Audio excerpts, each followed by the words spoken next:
아직 겨울 추위가 한창이지만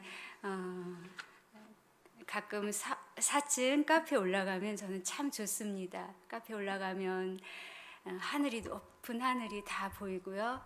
그리고 저 멀리 독산성 산성이 보이고 그 아래 또 작은 마을들이 보이고, 그리고 가끔 이제 교회 뒤쪽으로 걷다 보면 이제 계단을 내려다 보면 항상 인사하는 마중 나오는 그 강아지들, 때로는 그 강아지들 옆에 닭들도 있더라고요. 그래서 닭들도 있고, 그러다가 내려가면 저쪽 주차장에 그 축구장에 그 새들이 그 녹색 인조 잔디에서 이렇게 노는 모습을 이렇게 보면서 저는 가끔 그런 생각을 합니다.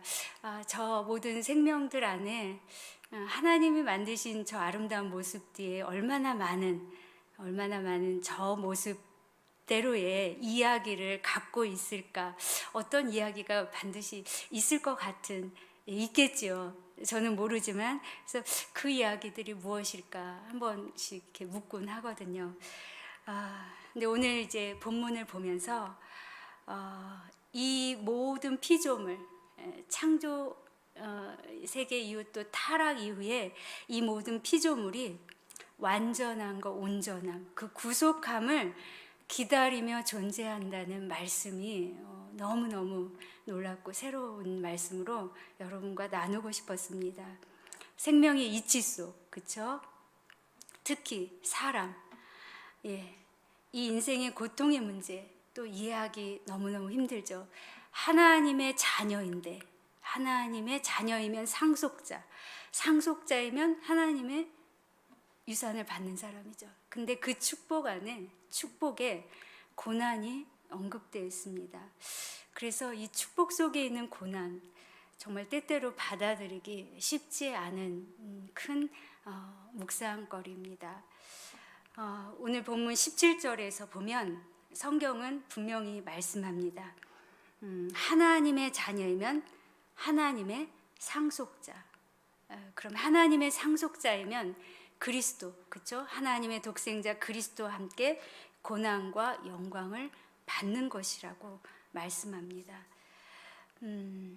하나님을 아빠라고 부를 수 있는 것. 이 전장의 전절에 보면 하나님의 양자됨은 하나님을 아빠라고 부를 수 있다는 것이거든요. 누구의 인도하심으로? 성령님의 인도하심으로. 이 아빠라고 부를 수 있는 하나님의 자녀로서 하나님을 아버지라고 부를 수 있는 것은 멀리 계신 하나님이 아니죠. 나를 인격적으로 아시고 나를 품어주시는 정말 친밀한 분이신 것이죠. 그래서 하나님의 자녀, 하나님의 상속자가 된다는 것은 그분의 그 양자됨을 택함을 받아서 그분이 주시기로 작정을 하시고 택하신 것이죠. 그래서 독생자이신 예수님과 함께 그 영광과 그 축복을 받기를 하나님이 작정하시고 불러주신 거죠. 이렇게 엄청난 축복을 우리는 다른 데서 받을 수 있을까요? 하나님의 양자됨, 모든 것을 상속해 주시기로 작정하시고 우리를 택하신 그 하나님의 자녀라는 것, 이것은 어느 것과도 비교할 수 없는 엄청난 축복입니다. 그런데 하나님의 상속자로서 영광을 언급하시면서 고난을 말씀하십니다. 여기 고난에는 사실은 영광보다 고난이 먼저입니다. 이 고난 앞에서는 헬라어 맨과 에이퍼라는 헬라어 원문이 붙는데요. 고난 앞에 이 원문의 뜻은 정말로, 진짜로, 거짓 없이라는 표현입니다.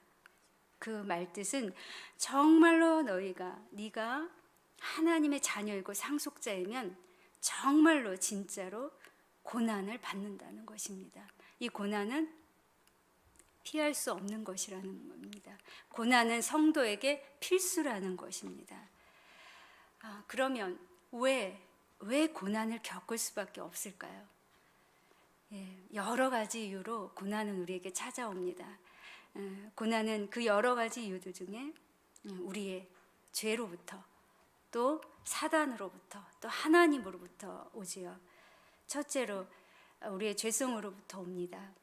우리가 다 알다시피요, 창세기 3장에서 아담과 하와가 범죄함으로 하나님이 창조하신 온전한 그 에덴 동산에서 쫓겨나서 고통과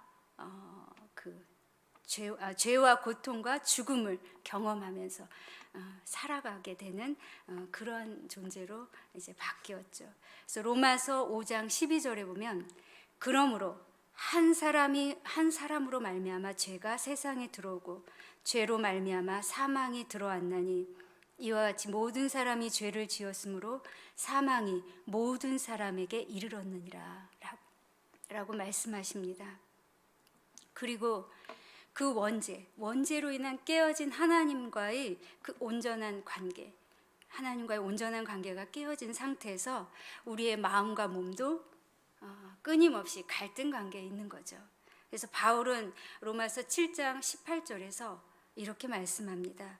내 속 곧 내 육신에 선한 것이 거하지 아니하는 줄을 아노니 원함은 내게 있으나 선을 행하는 것은 없노라. 그러면서 자신의 몸을 사망의 몸이라고, 그러면서 누구에게 달려가죠? 예수님께로 달려갑니다. 우리가 예수님을 따르려고 할 때 우리의 마음뿐만 아니라 우리의 몸이 얼마나 힘든 노력이 필요한지 모릅니다. 마치 우리 마음엔 두 마음이 갈라져 있는 것처럼, 두 마음으로 갈라져 있죠. 또 몸도 두 몸으로 분리되어서 우리의 마음이 원하는 것, 우리의 몸이 원하는 것, 때로는 반대, 방해하는 적이 우리 마음속과 몸에 지니고 사는 것처럼, 지니고 사는 것처럼 지니고 살고 있죠. 그래서 우리의 몸과 마음은 갈등과 질서가 없는 상태로 살아갈 수밖에 없는 존재이죠. 이것은 이미 십자가에서 예수님이 우리의 죄를 해결하셨고 완전하게 우리를 죄로부터 이미 구원하셨지만 죄성이 있는, 아직도 우리 안에 완전한 죄성이 제거되지 않은 우리 죄성과, 또 우리가 완전하게 하나님의 몸과 같이 완전한 몸의 구속, 부활을 맞을 때까지는 완전하지 못한 몸을 지니고 있기 때문에 이러한 갈등 속에 우리가 살 수밖에 없다는 것이죠. 두 번째는 사단으로부터 우리는 고난이 옵니다. 여러분 아시다시피 욥이 사단으로부터 시험을 받았죠. 또 예수님도 광야에서 사단에게 유혹을 받으셨습니다. 베드로전서 5장 8절에 보면 대적 마귀가 우는 사자같이 두루다니며 삼킬 자를 찾는다고 말씀합니다. 사단은 지금도 교회를 박해하며 성도들을 혼동 속으로 몰아넣고 있습니다. 계시록 12장에서는 그 모습이 잘 나타나 있죠. 사단이 어떻게 교회를 흔들고 있는지, 어떻게 박해하는지, 이로 인해서 성도들이 얼만큼 어떠한 환난을 겪고 있는지 잘 나타내고 있습니다. 자, 세 번째로는 하나님으로부터 이 고난이 올 수 있습니다. 하나님은 우리를 가르치시고 훈련하기 위해 때로는 고난을 허락하시지요. 히브리서 12장 5절에서 11절, 주의 경계하심, 꾸지람, 징계, 또 채찍질, 그것은 우리를 아들로 같이 대우하시기 때문에 주신다는 것입니다. 그래서 8절에 보면 징계는 다 받는 것이거늘 너희에게 없으면 사생자요 친아들이 아니니라 라고 말씀하십니다. 그래서 사실 하나님이 주시는 징계 쉽지 않죠. 즐거워 보이지 않고 슬프지만 그로 말미암아 연단받은 자들은, 인내와 연단을 받은 자들은 의와 평강의 열매를 맺는다고 11절에 말씀하십니다. 고난은 여러 통로로 올 수 있습니다. 죄성, 사단으로부터, 하나님으로부터. 그러나 때로는 이 고통이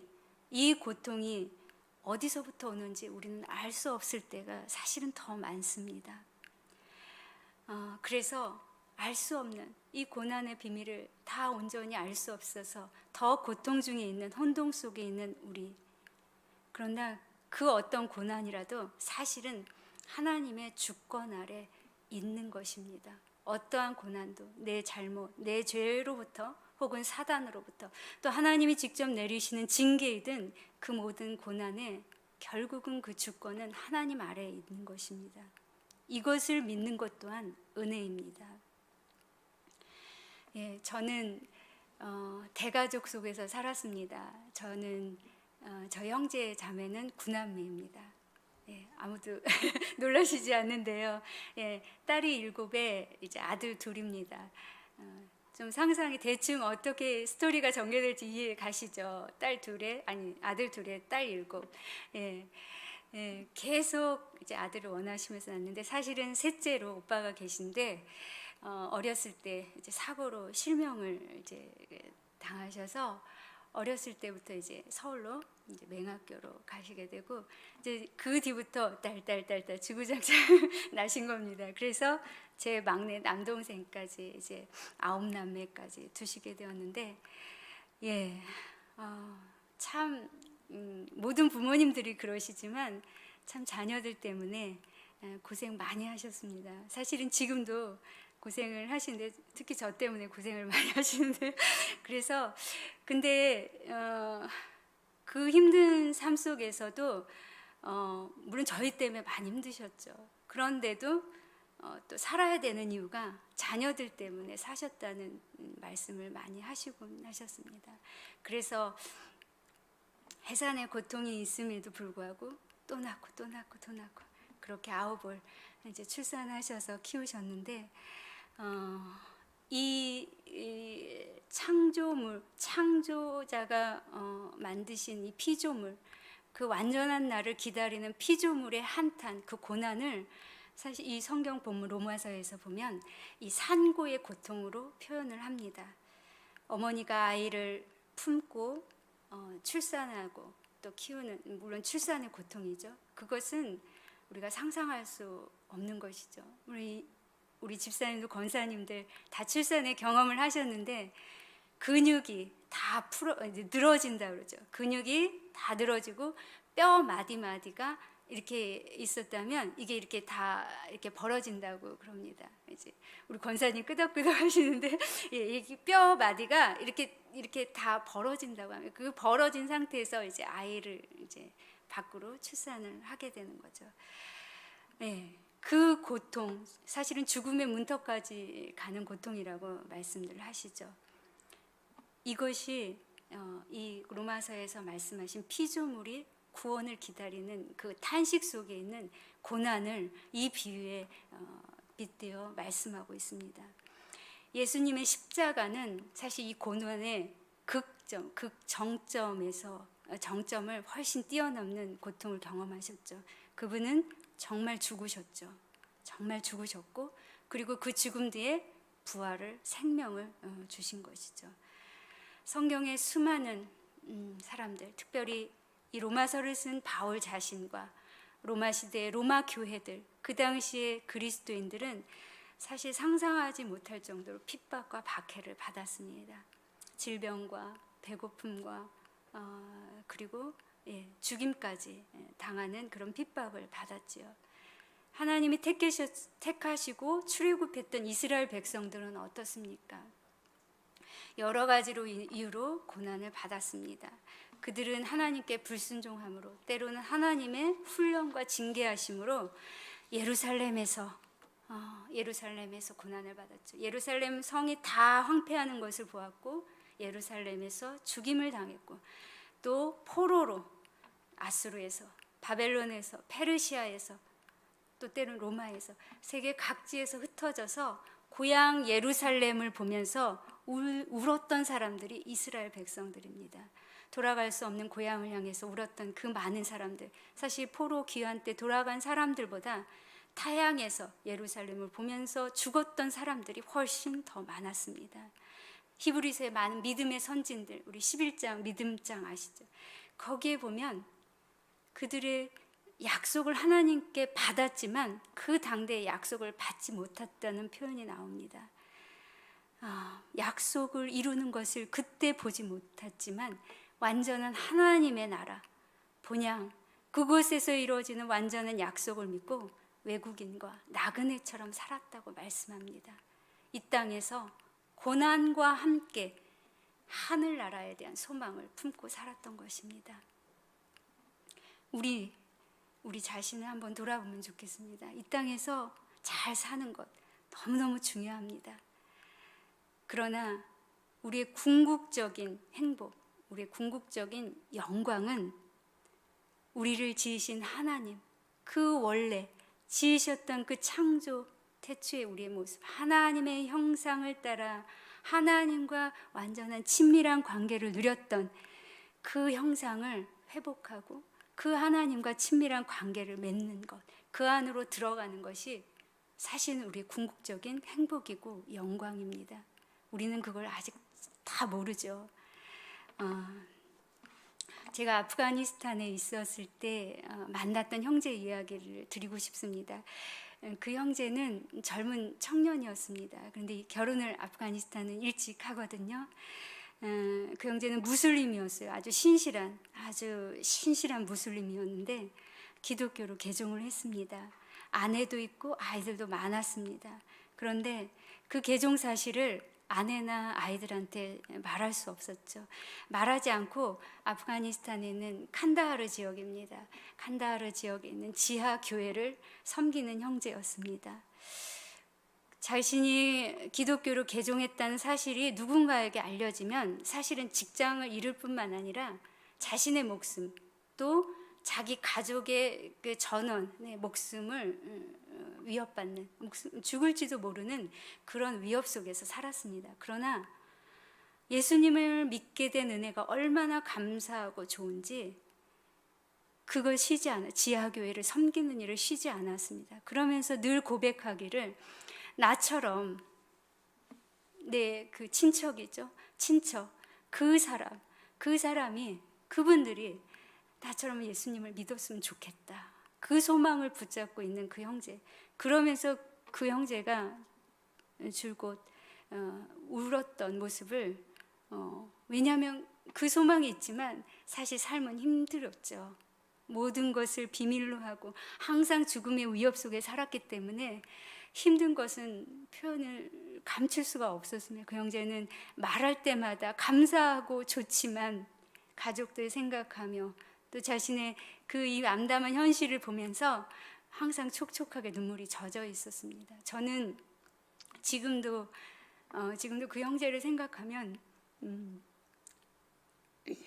참 많이 부끄럽고 그렇습니다. 왜냐하면 그 형제는 복음 때문에 정말 복음으로 살기 위해서 어려움을 감수하고 고난을 받은 거죠. 그러면서 기쁜 그 형제 앞에서 저는 사실은 복음 때문에 힘든 게 아니라 복음대로 살지 못해서 받는 다른 사람에게 실수로든 제 의도든 상처를 주는 경우가 많고요.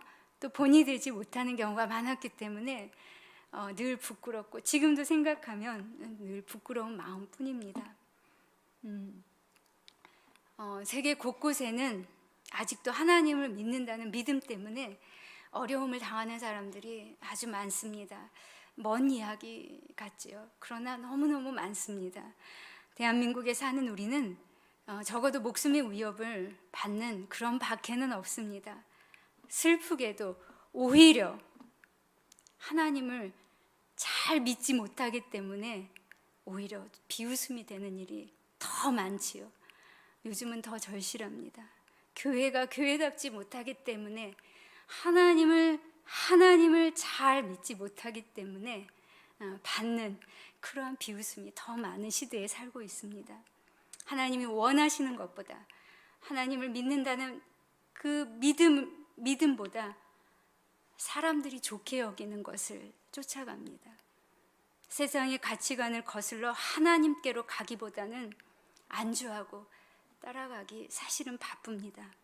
왜냐하면 이 세상 가치관과 충돌을 피하고 없기 때문입니다. 왜냐하면 그것이 너무너무 힘들기 때문입니다. 그냥 편하게 살고 싶습니다. 불편함을 당하지 않고 싶고 사람들의 눈에 이렇게 막 거슬리고 싶지 않고 또 편하게 살고 싶고 내 안에 갈등이 일어나는 거 이런 것도 너무 힘겹습니다. 그래서 그냥 좋게 편하게 그냥 그렇게 세상을 쫓아가는 그러한 모습이 많습니다. 이 시간 저는 저에게도 또 여러분에게도 한번 질문하고 싶습니다. 우리는 과연 죄를 향한 우리 영혼의 깊은 탄식 얼마나 갖고 있는지 생각해 보면 좋겠습니다. 이 땅에서 하나님의 영광, 기쁨, 그 이전에 주님의 십자가 고난 얼마나 마음에 새기면서 사는지, 또 복음대로 살기 위한 몸부림, 그 절박함이 우리 안에 얼마나 있는지 다시 한번 생각해 보면 좋겠습니다.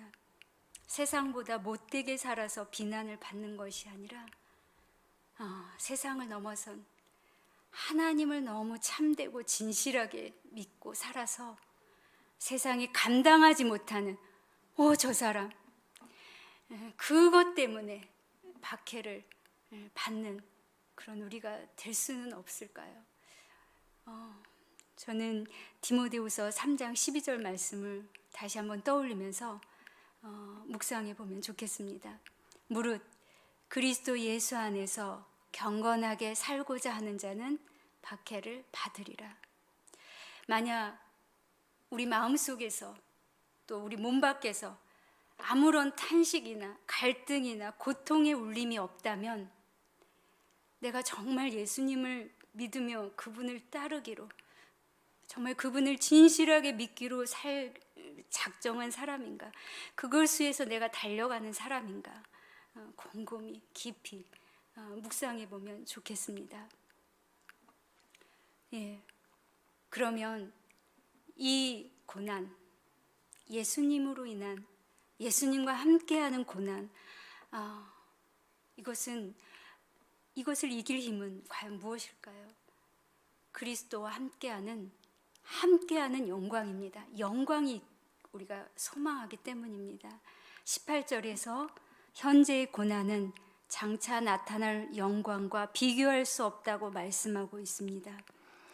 바울은 고린도후서 1장에서 무슨 고백을 하냐면요, 너무 힘들다고 고백합니다. 고난으로 살 소망까지 끊어졌다고 말합니다. 그는 죽음에 가까운 고통 중에 있다고 절규합니다. 그래서 고통의 사망의 몸, 그리고 이 고통이 정말 살 소망, 어찌 보면 세상에서 보면 저 사람 어떻게 저렇게 살지? 라는 삶을 살았던 사람입니다. 그러나 4장 17절에서 그는 고백을 합니다. 이 고난은 가볍고 잠깐이라고 말합니다. 그리고 보이지 않는 영광은 영원하고 중하다고 말하고 있습니다. 어떻게 오랜 세월 동안 죽음의 문턱을 여러 번 경험했던 이 바울이 이 고난이 잠깐이라고 얘기하며 영광을 소망할 수 있었던 걸까요? 바울은 고난 뒤에 영광의 비밀을 알았고 또 무엇보다 믿었기 때문입니다. 바울은 그래서 고난의 깊이가 깊어지면 깊어질수록 영광을 더 깊이 사모할 수 있었던 것입니다. 영광은 십자가 뒤에 부활입니다. 즉 죽음 후의 생명입니다. 우리에게 장차 나타날 영광은 예수님이 다시 오실 때, 주님이 부활하셨을 때 그 부활의 몸 우리도 갖는 것입니다. 빌립보서 3장 21절에 그는 만물을 자기에게 복종하게 하실 수 있는 자의 역사로 우리의 낮은 몸을 자기 영광의 몸의 형체와 같이 변하게 하시리라. 아멘. 죽은 자들이 썩지 아니할 것으로 다시 살아납니다. 우리와 그와 같은 줄을, 즉 하나님의 그 참모습을 우리는 볼 수 있다고 요한일서 3장 3절에서 말씀합니다. 그리고 그 부활의 몸을 우리가 가지고 하나님과 완전한 관계를 회복하는 것입니다.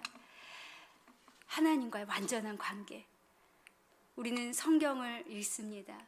성경 66권이 말씀하시는 그 하나님, 창조주 하나님, 그 아버지 하나님과의 온전한 만남을 우리는 경험할 수 있는 거죠. 온전한 동행입니다. 하나님 나라에 온전히 거하는 것입니다. 고린도전서 13장 12절, 우리 이 말씀을 다 함께 한번 읽어볼까요? 자, 다 함께 읽어보겠습니다. 시작. 우리가 지금은 거울로 보는 것 같이 희미하나 그때는 얼굴과 얼굴을 대하여 볼 것이요, 지금은 내가 부분적으로 아나 그때는 주께서 나를 아신 것 같이 내가 온전히 알리라. 아멘. 어그러진 우리의 죄는, 우리의 혼돈과 갈등 속에 있는 우리의 마음과 몸은 그날에는 완전한 거룩함으로, 완전한 하나됨으로 갈라짐 없이 하나님과 대면하며 하나님이 나를 아신 것처럼 내가 주를 친밀하게 알 수 있는 완전한 관계로 우리를 회복시키십니다. 그래서 그 회복, 누구를 통해서 알 수 있죠? 예수 그리스도입니다. 그분의 삶 전체를 통해서 그 완전한 하나님과 죄로부터, 그리고 우리의 몸, 갈라진 몸, 혼동된 우리의 몸이 하나님과 완전체 되는 그 몸을 그의 삶 속에서 보여주신 것입니다. 예수님을 바라보는 성도, 그래서 그 영광을 소망하고 기다릴 수 있는 것입니다. 놀라운 것은 우리 사람만 그것을 구하는 것이 아닙니다. 모든 피조물, 그 기다림은 모든 피조물도 함께, 우리와 함께 기다리고 있습니다. 우리 19절에 보면요, 이렇게 말씀하십니다. 19절에 보면 피조물이 하나님의 아들들이 나타나는 것을 고대한다고 말씀합니다. 즉 타락한 세상에서 피조물도, 하나님의 아들들은 누군가요? 하나님의 자녀된 양자로 택함 받은 바로 성도들입니다. 성도들의 구원과 영광을 모든 피조물들이 기다린다는 것입니다. 그래서 함께 탄식하며 고통을 겪으며 하나님의 구원을 바라본다는 것입니다.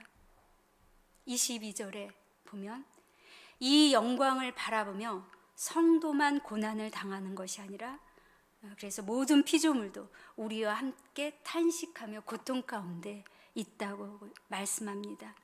22절의 피조물의 고통은 말씀드린 것처럼 산고의 고통입니다. 모든 뼈마디가 열려지고 근육이 늘어나는, 죽음의 혹자는 죽음의 문턱이라고 하죠. 죽음의 문턱까지 경험하는 진통이죠. 근데 이 피조물이 탄식하고 고통을 받는데 이러한 고통을 함께 겪는다는 것입니다. 왜냐하면 하나님의 아들들, 성도들이 그 부활의 몸을 보는 것을 이 피조물이 보기를 원하기 때문입니다. 정말 놀랍지 않은가요? 하나님의 구속은 전 우주에 걸쳐 행해진다는 것입니다. 하나님의 구원 계획은 사람에게만 국한된 것이 아니라 온 우주를 향한 창조물, 하나님의 창조된 피조물에 대한 깊고 측량할 수 없는 완전함이 깃든 것입니다. 그리하여 하나님이 창조하신 태초의 완전한 관계, 그 깨어진 관계죠. 완전한 관계가 깨어진 관계로 되었던 하나님과 사람, 남자와 여자, 또 인간과 땅, 모든 자연, 그 만유가 다시 회복되고 새롭게 되고 완전하게 되는 날을 기다린다는 것입니다.